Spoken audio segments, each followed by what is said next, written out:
محبت د روپې قیمت تی نشته، محبت د روپې قیمت تی نشته. د کروڑونو روپو خلک دی برباد کړل او چې د بل په آبادې خفه کېدل، رب داسې خلک دی آباد کړل. السلام علیکم ورحمت الله وبرکاتہ. غږ د FM 93 دلبر ریډیو 400 او د یو نوی پروګرام سره تاسو خپل کوربا توصیف عالم بالکل تاسو ته حاضر دی. بالکل جناب، چلو د آهنګ په نوم باندې د هر جمعرات یعنی د هر زیارت په ماسوتن باندې د 11 تر 1 بجې پورې نو بالکل جناب د مشران دي کنه. ځکه انعامجي دی وخت زما غوړ نه زم چې بس تاسو کمزوري شوی، تاسو بوډاګان شوی او تاسو باقی چې دین تاسو هغه تاسو وته سوای قوت مدافعت وته وای کنه. یعنی بالکل هغه قوت مدافعت چې هغه تاسو له باقی اجازه نه درکې. هغه سټیم نه ختم شي، انسان کمزوري شي او بالکل تاسو ټول توریدونکو ته پته راځي تاسو اوس کمزوري شوی یې کنه. نو کله کله خلک خپل کشرانو له دغه سم خبر کوي. نو بالکل جناب د نن یعنی د نن جمعرات نه نن د زیارت ورځ ده او د زیارت نه رښتیا اوس د زیارت شپه ماسوتن یعنی د جمعې شپه ده.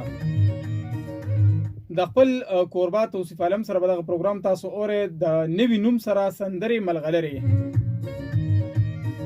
بالکل جناب توصیف عالم برازي د هر زیارت پر ورځ ماسوتن د 11 نه 1 بجې پورې به تاسو دغه پروګرام سندرې ملغلرې وړاندې کوي.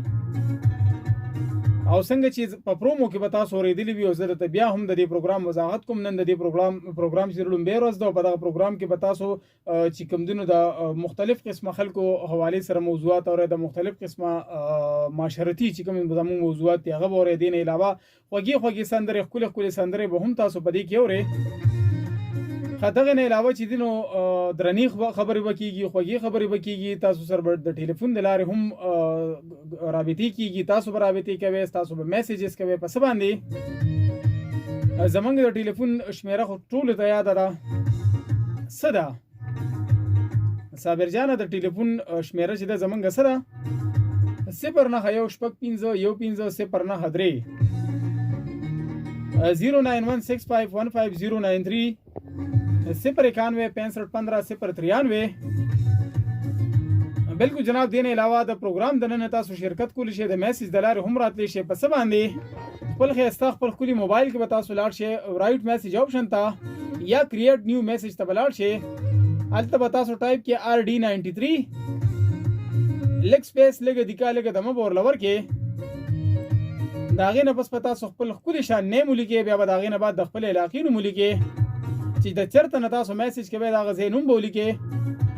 موږ ته به یې راولیږئ په 8881 باندې. خو په دغه میسیج کې به تاسو څه لیکئ؟ ښکلې شان خبره، درنه شان خبره، پښتنه خبره. او بیا به موږ ته په 8881 یعنې 88 باندې راسنډ کړئ. بالکل جناب امید دی چې تاسو ټول به ټیک ټاک یا خوشحاله به یو صحتونه به مو ښه وي. هغه وایي که نه چې نوې سپایي چې دی نو هغه څه وایي دیوالونه ځغلي. څه خبره اتره داسې کېږي مشران وایي او هر خبره چې مشرانو کړې وي نو هغه ډېره زیاته څه وي، هغه ډېره زیاته جوره وي، ډېره زیاته ښکلې وي. خو دلته کله کله داسې خبرې شروع شي چې په من کې بیا چې یو انسان ډېر زیات ټیلنټډ وي، په هغه کې یو ټیلنټ وي نو بیا خلک د هغه سره جیلسي هم ډېره زیاته کوي که نه. نو بالکل جناب زه هم که ستاسو خوښ یې نو چې نن موږ خبرې اترې وکړو په دې پروګرام کې د حسد حوالې سره یعنې د جیلسي حوالې سره. نو ستاسو څنګه خوښه ده؟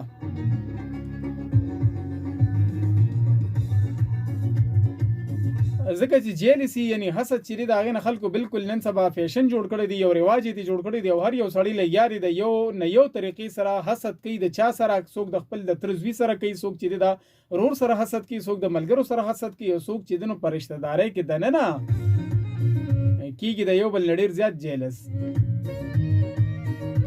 نو بالکل جناب زه وایم چې نن خبرې اترې موږ وکړو د جیلسي حوالې سره او تاسو به راځئ خپل ښکلي پیغامات، خپل ښکلي خبرې چې دی به شریکوئ موږ سره. په څه باندې؟ په 091651503 باندې. دې نه علاوه ستاسو ښکلي میسیجز به هم راځي. تاسو سره به شعر و شاعري چې د هغه به هم ویلې کېږي د پروګرام دننه. خو زما د طرفه دغه ښکلې خبره تاسو واورئ چې په شروع کې درته زه ووایم چې ستاسو په ذهن کې وي چې د حسد حوالې سره به خبرې اترې کېږي. خو چې کله هم تاسو راځئ آنیر راځئ نو تاسو به ډېرې ښکلې جوړې درنې او ښایسته خبرې کوئ. ټیک ده؟ ستاسو یو لفظ چې دی هغه به په طول پوره وي خوږه خبره به وي، درنه خبره به وي، د پښتو ډکه خبره به وي. او زه همیشه تاسو ته وایم چې ګورې هشنغر ډېر زیات خوږ دی، د هشنغر خلک ډېر زیات خواږه دي، او بیا دلبر خو ستاسو د ټولو دلبر دی که نه؟ او که